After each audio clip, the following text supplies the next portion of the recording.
Estamos retornando com a velha Nova Friburgo, né? Nesses dois primeiros blocos nós falamos do Carlos Cortes, um personagem importantíssimo aqui em Nova Friburgo. Vamos mostrar algumas fotos aí da Revolução de 30, que a gente está vendo aí da participação dele. Inclusive, o Renato citou essa questão dos alunos terem um uniforme assim, muito semelhante a um uniforme militar. E aí a gente está vendo algumas fotos, e aí os historiadores, os novos historiadores estão convidados a fazer uma pesquisa mais profunda sobre esse grande personagem histórico em Nova Friburgo.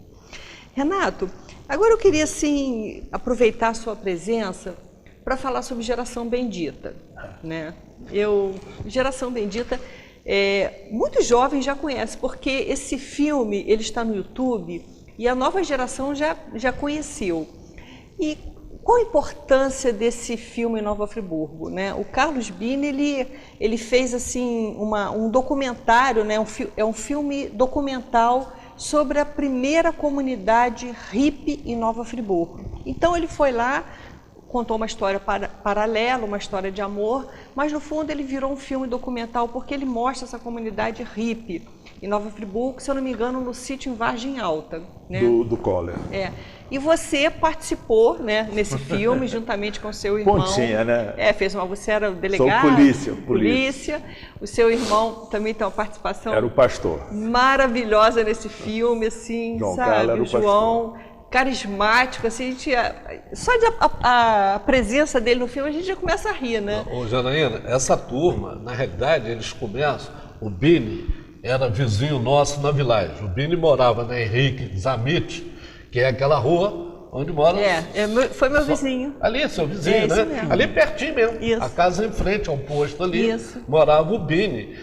Mas essa turma se encontrou com o Dr. Carim, Agostinho Duarte, do Colégio Modelo, eram alunos lá, e eles começaram ali já serem amigos, e depois se desenvolveu para toda a cidade, e aí houve envolvimento. A Geração Bendita é sensacional, né? O Bini, além disso tudo, o Bini era um aluno brilhante no Cheiro. Carlos Roberto Bini, certo? Ele sempre se destacou no mesmo grupo. Que eram os amigos, né? Carim, então, era um grande amigo do Agostinho. E eles, então, começaram e realmente o Bini marcou época em Friburgo, né? Infelizmente, ele faleceu muito cedo, né? Também, né? A gente podia estar falando desse filme. Mas o que você conta aí? Como é que foram os bastidores? Como que viveu essa época? Bom, na época, tá, quer dizer... Vocês eram muito doidos, né? Não, a gente fazia muito barulho. Muito barulho, A gente Galeria fazia muito Bar, barulho. né? O Galeria encontro de Bar, vocês turma era Galeria Bar. Na praça. Era um sentimento de liberdade. Não esqueçam que a gente estava sobrevivendo a uma ditadura. Sobrevivendo, quer dizer, convivendo com uma ditadura. Né?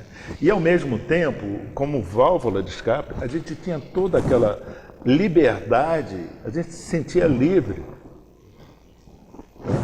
E ao mesmo tempo não podia abusar. Mas em Friburgo, eu não sei porquê, a distância do Rio de Janeiro, então facilitou culturalmente esse lance de Friburgo, é muito forte essa distância.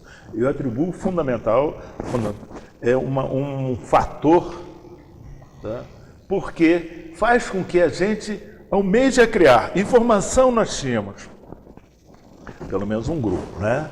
Então nós tínhamos o que passava, mas não tinha o acesso diário. Então essa distância favoreceu a aparecer grupos de teatro, aparecer artistas, compositores, intelectuais, tá? Justamente nessa necessidade nossa de criar, esse lance de criar.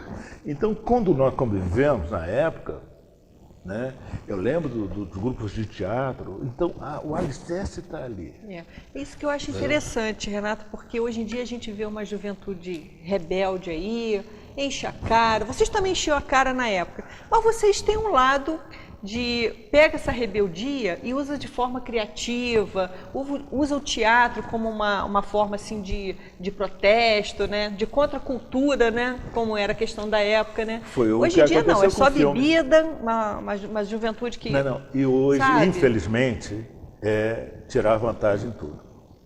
Na época, não. Nós queríamos nos divertir, ser alegre. E a gente tinha essa possibilidade.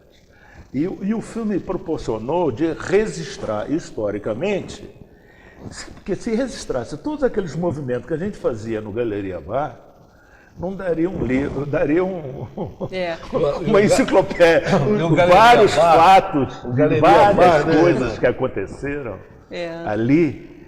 Mas a gente via que não tinha maldade para a gente. Hoje, ninguém queria levar vantagem em cima do outro. Nós queríamos era brincar com o outro. Então, o filme, na realidade, o Bini foi o Koller, Carlinho Koller, e o Doade, o trio que eu considero é o pilar mesmo de toda essa vontade. Você pode repetir os nomes? Carlinho Koller, Carlos Koller, Carlinho. Ele não era de Friburgo, não? Família Koller. Era o dono do Hotel Sanssouci. Hotel Busco, Hotel Sanssouci, onde é hoje a Estácio. E o Carlinho, infelizmente, ele naquele troço de 2011, ele já não estava morando mais lá no sítio, no 61. Carlos Koller. A gente chama de Carlinhos. Koller. O irmão dele é vivo ainda hoje, Edgar Koller, né? Eu acho que tem uns 2 ou 3 anos que faleceu. E o outro era o Doade, que vem a ser até meu primo, que é Teixeira. Doade. Doade é filho do seu Ari, irmão do Bagre, dessa turma toda. Teixeira. Não é? Da casa Edson e Casari, que vendia com som. Tá, então eles foram os 3 produtores do filme. Para mim são o pilar, né? Bini como diretor artístico, etc. E os 2 comprando a ideia. Né?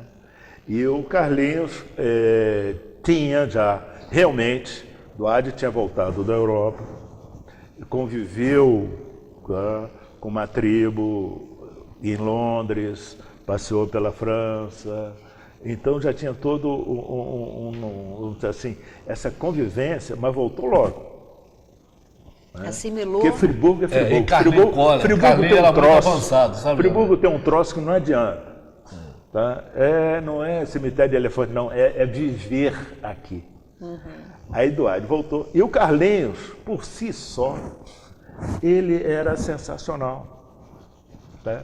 Eles plantavam rosa lá no sítio do 61, ali tinha o sítio dos Collers, Colonial 61, também tinha. Vovô tinha tinha um sítio lá. Ou seja, eu acho que aquela água do 61 deve ter alguma coisa de liberdade. Para as pessoas entenderem, era o que restou do nome, né, dos núcleos coloniais que os suíços se instalaram. Maravilhosa. Né? Inclusive o General Moreira de lá. Então, para esse pessoal que não conhece, o número 61, né, colonial, ele fica próximo ao Estuqui, próximo à Vargem Alta, onde hoje tem a produção de flores, e toda aquela área ali, ligando por cima, você tem uma estrada que você sai em São Pedro da Serra. Lá em São Pedro da Serra, perto daquela área toda ali, não é isso, Renato? E a ligação também por cima pelas Brownie, aonde Carlinho Koller dominava, certo? A área toda do Sanssouci, certo? Fazenda Bela Vista, aquela área ali, era a ligação dessa turma, e tudo com jipe totalmente envenenado. Imagina. E aí vocês Jipão envenenado, para poder andar pelaquela área, né? Vocês descobriram essa comunidade hippie lá, foi isso? Não. Aí Bini, ao fazer o filme, porque ao mesmo tempo, quando eu falei a artística, surgia os conjuntos de rock em Friburgo. Tá? Nós tivemos vários conjuntos de rock. Era a época do movimento hippie. Do movimento hippie, aquela questão da guerra do som, Vietnã, tirando né? o som. Protesto contra a guerra do Vietnã, né? Essas coisas todas, deu oportunidade a aparecer os músicos desse filme. Bini, não sei se foi sobre a coordenação de Toby. Toby foi um arranjador musical, foi lá para o Rio, mas infelizmente teve um acidente e faleceu cedo. Esse morreu muito cedo. E tinha O uma Toby era a influência cabeça. também nessa época. Da influência da musical, chamada que ele era arranjador musical. Cabeceiras do Sana. Cabeceiras do Sana, onde o Sana, que é o 4º distrito de Macaé, aquilo ali, num determinado momento, foi um movimento também bem à frente do nosso tempo, não é isso? Você diz que as pessoas tomavam banho de rio nu. Não, essa comunidade comunidade, toda, ela aquele pedação ali, certo? Que liga A ali. vida sexualmente livre também, Livre né? também, o filme, inclusive, né? questiona aquela questão da virgindade, né? A gente está falando isso da década de 60, né? Hoje em dia isso não é tabu, mas naquela época, né? Inclusive aparecem pessoas nuas no filme, né? Isso eu fico imaginando né, o espectador daquela época, né? Agora, você imagina a minha posição. João Carlos não deixava eu ir ao sítio. Irmão mais velho. Ah, é? É. Porque todo mundo não era o mundo da política. Tá? Então, não, Renato, é muita loucura para você ir. Imagina, Imagina, né? o irmão mais velho falou, é muita loucura para você ir. Mas por época a gente até não Mas sentia, a gente mas em compensação, naturalidade. Doade e Carlinhos, a gente batia, porque não era só esse ato de fumar, né? Na época era mais fumar mesmo. Não, era para conversar, dialogar, quer dizer, criar. A cabeça não era só botar a fumaça para dentro e ficar maluco. Não. Tinha discussões homéricas dentro da praça. Tinha conversas que você aproveitava muito. Tá? Não é o trem azul passando, não. Não era só, era o significado, o que aquele trem estava querendo dizer. Para gente, crianças, quer dizer, jovens, e todo mundo participando do papo. Tinha a liberdade de cada um se expressar. Então, por isso que esse conjunto da obra, em termos artísticos, da música, tá? Em termos artísticos da interpretação, a gente morria de rir. Coitada, até hoje eu tenho pena da dona Regina no Acascai. Aquela cena do templo, vocês não imaginam, nós estávamos do lado de fora, eu era a polícia, estava do lado de fora. Vocês não imaginam como nós rimos. Foram 3 dias de filmagem. No primeiro, vamos todo mundo, que o lanche dela é maravilhoso. Tá? E ela dando a técnica, né? A yoga para concentração. Teve teve 1 ou 2 que entraram mesmo em alfa. Tá? E Paulinho com aquele tantã batendo, Paulinho Carvalho. O Paulo Carvalho, ele aparece... Paulinho batendo, Paulinho é meu amigo desde criança, né? Não adianta, está lá em cima, mas continua. Claro. Né? Ele batendo aquele tantã, você não imaginava do lado de fora como a gente estava rindo. Não, esse filme realmente... Entendeu? A filmagem era divertida. Você ia filmar no Cônego, se divertir. Na Praça do Suspiro, naquela cena, tá? A gente morria de rir do casamento. Eu acho que o carro bonito, eu acho que era do Chilo, que tinha acabado de importar. Mas olha, é uma delícia. Aí, no Cônego, o padre vai deixar entrar na igreja, não vai entrar, não sei o quê. Não, você filmar de longe. É difícil reconhecer até então, o Cônego, cada né? set de filmagem... Você faz, gente, aquilo ali era o Cônego, que não tem prédio, não tem nada. Depois o Bini mudou para o Cônego, ele morava logo ali depois da igreja do Cônego ali. Ali ele conviveu muito, né? Aí, naquela cena no Paissandu, onde é que a gente prende o hippie, onde é que eu joguei um hippie dentro do... sei. Teve um aluno que assistiu o filme. Pô, professor, você bateu no teu irmão? Eu falei assim, meu amigo, a gente estava interpretando. Polícia bate mesmo. Isso mesmo. Mas sensacional. Tem uma também na estação de trem, que vocês... Foi. Né, onde é que é a PM hoje. Onde é a polícia. É o quartel. Muito legal. A gente vai fazer um breve intervalo e daqui a pouco retornamos com esse papo maravilhoso aqui na Velha Nova Friburgo.